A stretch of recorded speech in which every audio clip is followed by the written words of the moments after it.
ఇది పరిస్థితి.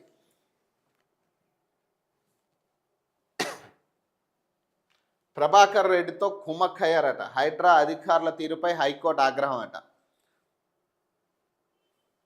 అక్రమ ఆరోపణలను భూముల వేలానికి ఆదేశించామంటారా? దుర్గం చెరువులో అక్రమ పార్కింగ్ దందాపై విచారణ సందర్భంగా వ్యాఖ్యట. దుర్గం చెరువు భూమిని ఆక్రమించి అక్రమ పార్క్ దందా నడుపుతున్న కేసులో నిందితుడితో హైడ్రా అధికారులు కుమ్మక్కయ్యారా అని హైకోర్టు ప్రశ్నించింది. గతంలో మొదటిసారి ఈ పిటిషన్ విచారణకు రాలేదంటే అర్థం చేసుకోవచ్చు. కానీ ప్రస్తుత విచారణకు హైడ్రా తరపు న్యాయవాది కానీ హైడ్రా అధికారులు కానీ ఎందుకు రాలేదని తీవ్ర ఆగ్రహం వ్యక్తం చేసింది.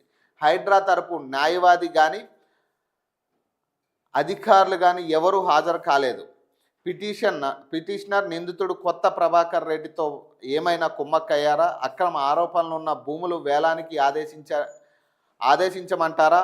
ఈ ఒక్క కేసులో కాదు, ప్రభుత్వ భూముల అక్రమానికి గురైన చాలా కేసుల్లోనూ హైడ్రా తరపు ఎవరూ హాజరు కావడం లేదు. హైడ్రా తరపున ఎవరు సరిగ్గా కోర్టు విచారణకు సహకరించడం లేదు అని ధర్మాసనం వ్యాఖ్యానించింది. దుర్గం చెరువులో దాదాపు 5 ఎకరాల భూమిని ఆక్రమించి ప్రైవేట్ పార్కింగ్ స్థలంగా మార్చి ప్రతి నెల లక్షల్లో అక్రమంగా అర్జిస్తున్నారని పేర్కొంది.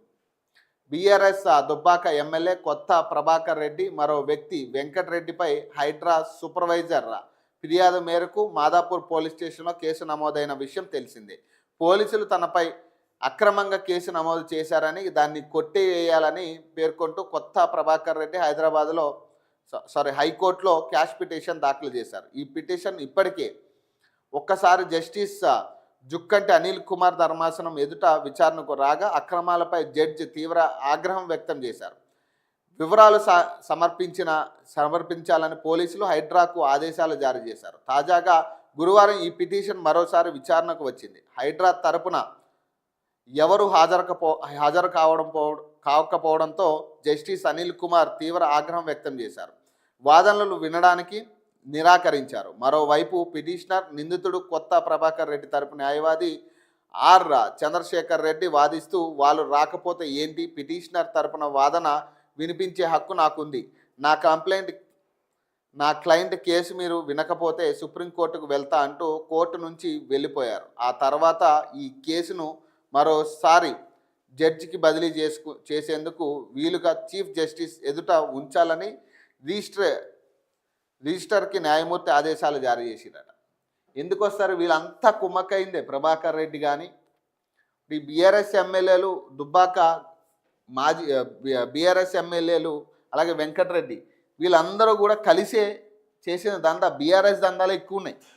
ఈ సున్నం చెరువు సైడ్ అయితే బీఆర్ఎస్ వాళ్ళ దందాలే బాగా ఎక్కువ ఉన్నాయి.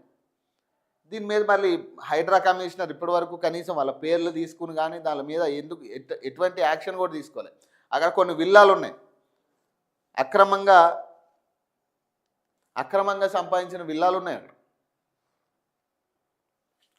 అక్రమంగా రోడ్ని కబ్జా చేసి కట్టిన విల్లాలు, ఎఫ్టీఎల్లో కట్టిన విల్లాలు, అక్కడ బీఆర్ఎస్ ప్రభాకర్ రెడ్డికి సంబంధించిన విల్లాలు ఉన్నాయి అక్కడ. మరి వాటిని ఇప్పటి వరకు కూడా క్లియర్ చేయలే, కనీసం వాళ్ళకు నోటీసులు కూడా ఇవ్వలే హైడ్రా కమిషనర్. మరి ఎందుకు వస్తారు? ఇక ఇప్పుడు వస్తే మరి ఒప్పుకోవాల్సి వస్తుంది. ఆధారాలు ఏడున్నాయి? ఆధారాలు లేవు కదా.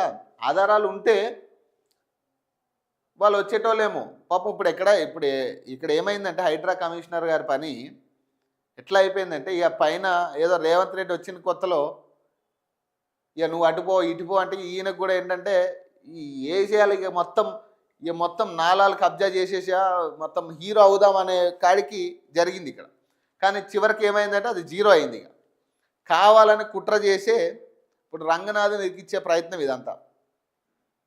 ఇప్పుడు ఎవరి పేరు వస్తుంది బయటకంటే రంగనాథ్ గారి పేరే వస్తుంది.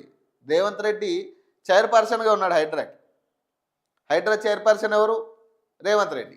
మరి రేవంత్ రెడ్డి పేరు ఎందుకు రావట్లే?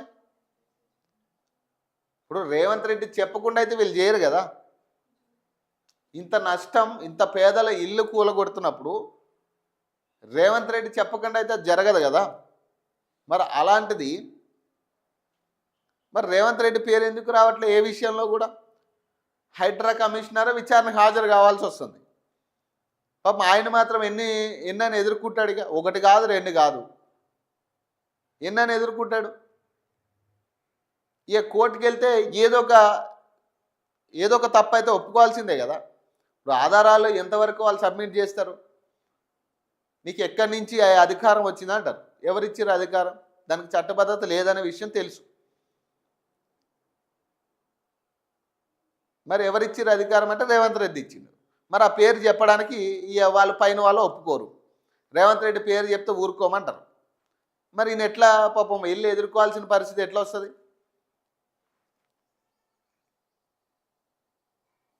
అందుకే ఆయన వెళ్ళలేకపోతున్నాడు. ఇప్పటివరకు చాలా విషయాలు ఇక కోర్టు మొట్టికాయలు వేసి నువ్వు రాకపోతే నీ మీద సీరియస్ యాక్షన్ తీసుకోవాల్సి ఉంటుంది అన్నాక కూడా ఆయన వర్చువల్గా వెళ్ళి మొన్న కూడా ఒకసారి అనుకుంటా కోర్టుకి వెళ్ళి హాజరై వచ్చిన పరిస్థితి.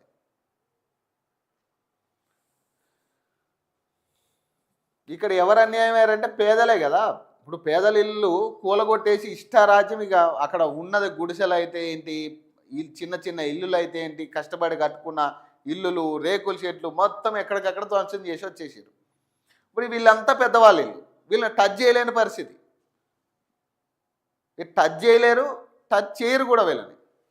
పేదవాళ్ళు అనుకో, ఇదే ప్లేస్లో పేదవాళ్ళు ఉంటే ఇక డైరెక్ట్ వెళ్ళి కూలగొట్టొచ్చేటారు. డైరెక్ట్ వెళ్ళిగా తెల్లారి 4 గంటలకే అక్కడ బుల్డోజర్లు పంపించి కూలగొడతారు. పేదవాళ్ళు ఇల్లు అయితే ఇవి. అవి పెద్దవాళ్ళే కాబట్టి ఇక ఆలోచించి కోర్టు కేసులు, కోర్టులో విచారణలు, హైడ్రా కమిషనర్ రప్పించడం, హైడ్రా కమిషనర్కి నోటీసులు పంపడం. అక్కడ పెద్దవాడు కాబట్టి అక్కడ పైసలు ఉన్నాయి కాబట్టి కొట్లాడతాడు వాడు. పేదవాడు ఎట్లా కొట్లాడతాడు? కొట్లాడలేని పరిస్థితి. పేదవాడు ఇల్లు ఖాళీ చేయించినా కొట్లాడలేడు.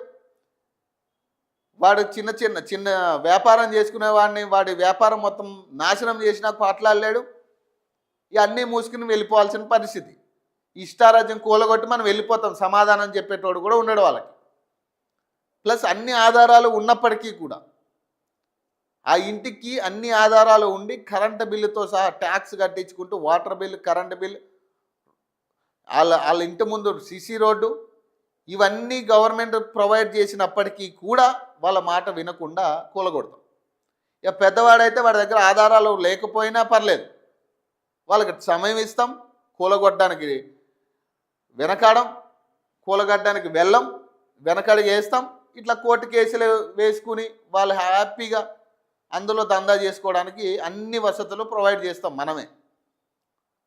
ఎవరు పిచ్చోళ్ళంటే ఇప్పుడు పాపం పేదవాళ్ళు, ఇప్పుడు ఎవరైతే ఇల్లు కోల్పోయినారో వాళ్ళు రోడ్డుకు వచ్చిన పరిస్థితులు ఉన్నాయో వాళ్ళ ఇబ్బందులు ఇప్పుడు అన్నీ వాళ్ళకు వచ్చింది. అసలు